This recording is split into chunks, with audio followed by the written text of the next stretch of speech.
Albus Percival Wulfric Brian Dumbledore was one of the best and most beloved Hogwarts headmasters. Well, probably not if you were to ask Lucius Malfoy. I'm afraid we feel you've rather lost your touch. But being a powerful wizard, he definitely knows his way around some wand work. And the Dumbledore deck certainly reflects Dumbledore's wide knowledge of magic. Greetings fellow mages, in today's video we're going to talk about using the Dumbledore Echo to build a deck. If you look at the description of the Echo, it says it adds an enhanced card to your hand after spending a designated amount of MP. The enhanced card can be used to temporarily replace your hand with 4 random spell cards, all with a fixed MP cost of 2.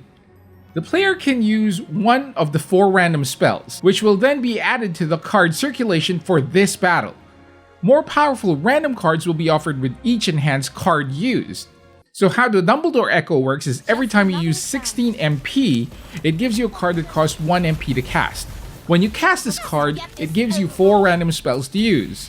These spells will then be added to your deck for the entire battle. The enhanced cards you get have 4 levels. Level 1 gives you cards that cost 2 to 4 MP. Level 2 gives you 3 to 5. Level 3 gives you 4 to 6. And level 4 gives you 6 to 7. Every time you trigger the Echo moving forward, you'll get more level 4 cards added to your deck. This is a slightly more advanced deck since you have to build your deck on the fly.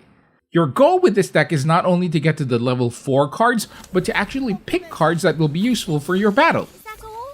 This is a slower build deck, it takes a while for it to get going, so you'll have to move around and heal yourself to stay alive long enough to use the full benefits of the deck. With this in mind, make sure to pick cards that will either help you clear mobs, keep you alive, or keep your opponents busy. I say keep them busy because most of your damage comes in at level 4. Having the Golden Snitch, Lottie, or the Niffler can make reaching level 4 cards go faster since you can cast cards faster.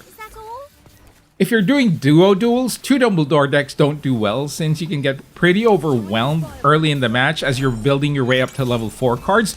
But once you get to level 4, you can start bursting your opponents with Whizbangs, Thunderstorm, Orb of Water, or Glacius Maxima. The best companions for this deck are those that increase your spell damage, so having Dumbledore and Hermione Granger are a good choice for mid to late game. Dumbledore will double the effect of any spell you cast within range when you cast it again later, and you can use these modified cards with Hermione. Try and maximize Dumbledore by building up to 10 MP so you can modify as much cards as possible. You'd also want to do this when you start bursting with Hermione when you have the level 4 cards.